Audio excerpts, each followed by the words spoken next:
child molestation rates that you do to black women and little girls, the horrible things that you do and say 24 hours a day, 7 days a week. What Tommy Sotomayor, Fresh and Fit, let me see, O'Shea, Dookie Jackson, and many others, they sit there all day and they use their little podcast to go after black women.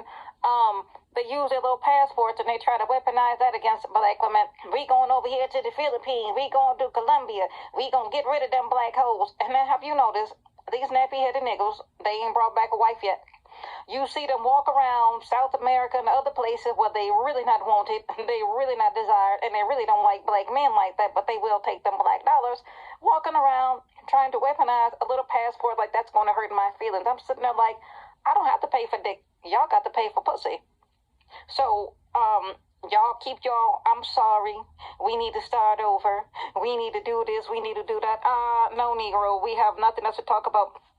And another thing that this girl mentioned, the way how these kings sit there and they say, well, we get stereotyped by white society like we thugs, like we this, we that. And I said, wait a minute now, you kings do the same thing to black women.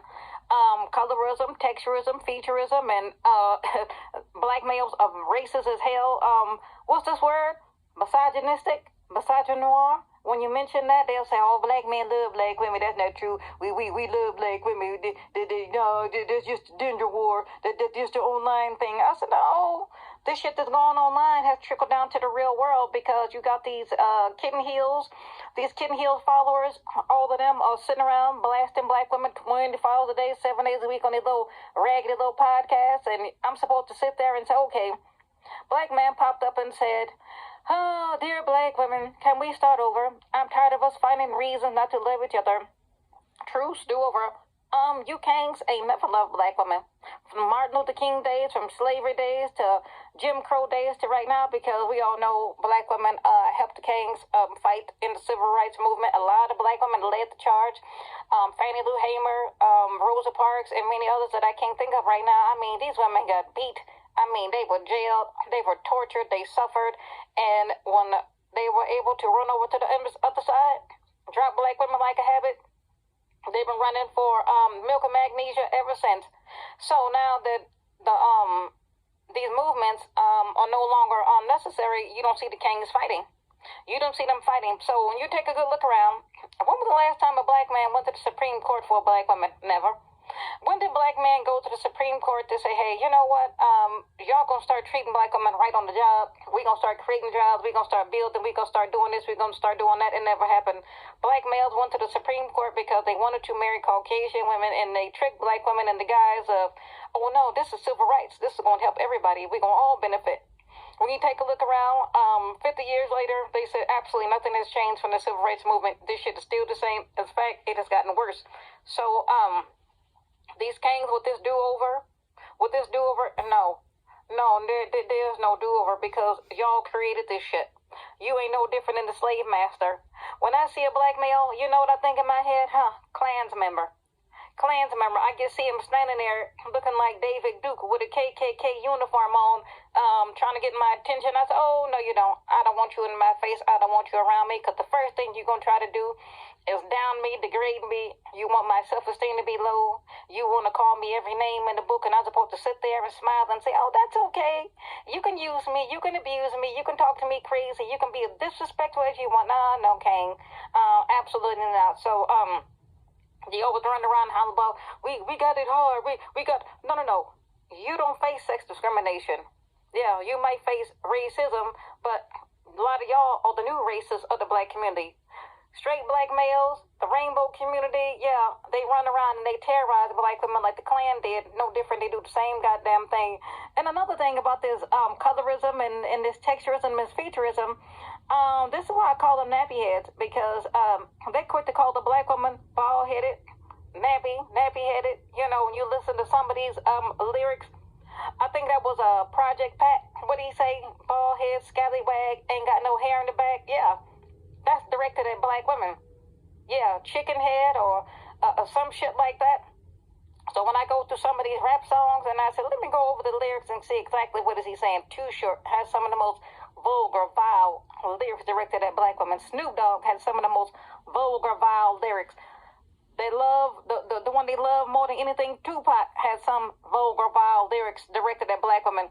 One minute I get around, and next minute keep your head up. One minute Brenda's got a baby, and next minute you every bitch and hoe in the book. So, no, there's no do-over. The way how these motherfuckers sit here day in, day out, talk about black women like a dog.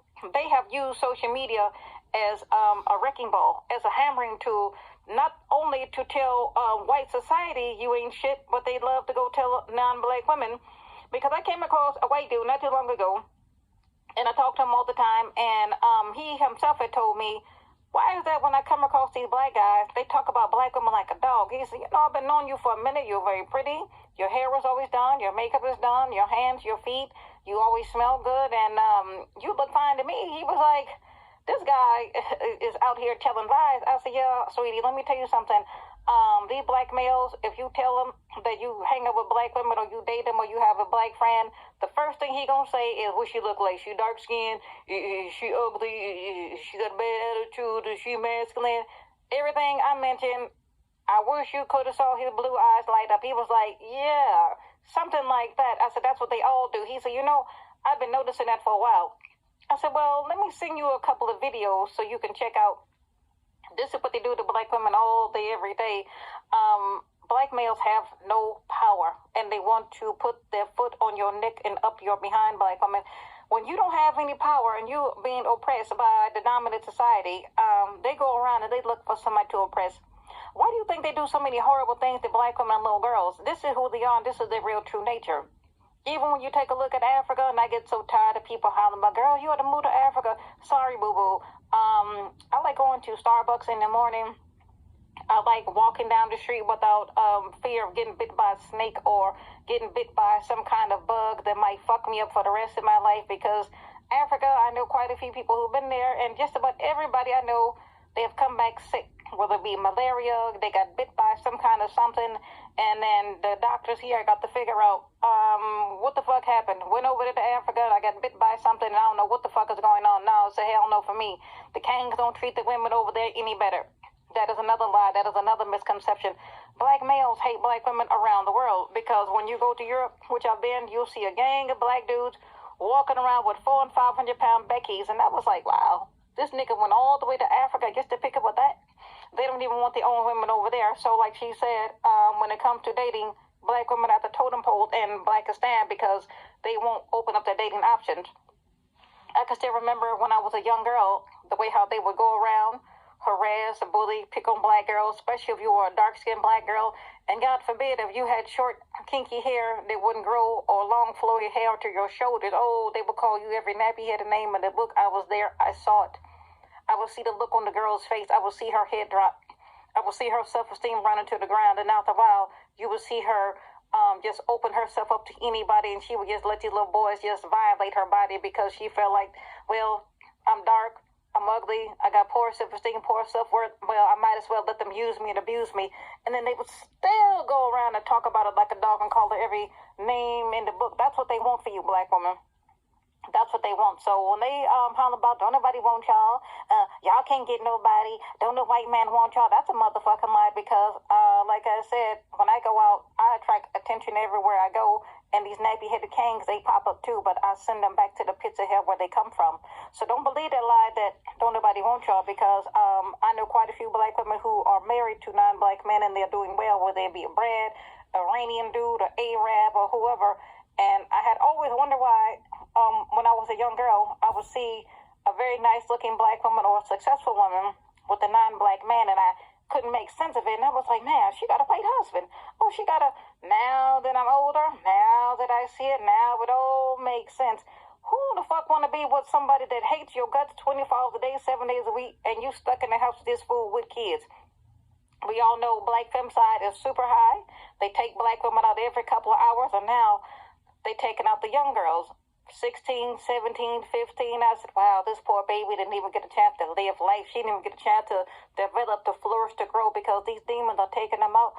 And I said, until black women wake up, get some self-esteem, self-worth, a backbone, some self-confidence, and get the hell away from these kangs, you're going to keep on seeing these demons take you out 24 hours a day, 7 days a week, So this here, Viz the poet, you can take your truce, you can take your apology, and you can go somewhere else with that because it is a hell no. Like she said, what am I going to do? Start over in childhood? I can't go back in time and fix the damage of y'all done. This is why so many black women are in therapy right now, because they have been damaged, they have been traumatized, you name it, by these kings. So I wish every black woman from here to there would stop talking to them, looking at them, paying them any kind of attention, because they need your attention. They want you to be sad. They want you to be hurt. They want your head to be down. They want you to have a poor self-esteem. So, no, we not going back. There's no love. There was never any love. You never loved black women. You never will. Because they quit to holler about, well, black women was married back in the 50s and the 60s. Those were forced marriages. I got a couple of women who are older now in my family, and two of them were forced into some of those marriages. And well, my mother had put one of her relatives on the phone and on speaker, and the story that the lady told me, oh boy, I wish I had recorded that shit, because she's no longer here. Yeah, she said, remember when I got married to so-and-so? I was 16 and the guy was 22, and yeah, he was courting me and he was so nice and kind until he married me. And she said probably a week after the marriage, that's when he really started to beat the living daylights out of me and rape me on a daily basis and all kinds of horrible things. This is out of this woman's mouth. So that was your marriage for you. It was very similar to Celie and Mr. on the Color Purple, and that's why these kings hollering about, oh, I don't like the color purple. Oh, that movie made black men look bad. No, that's a very accurate portrayal of the kings back in the day.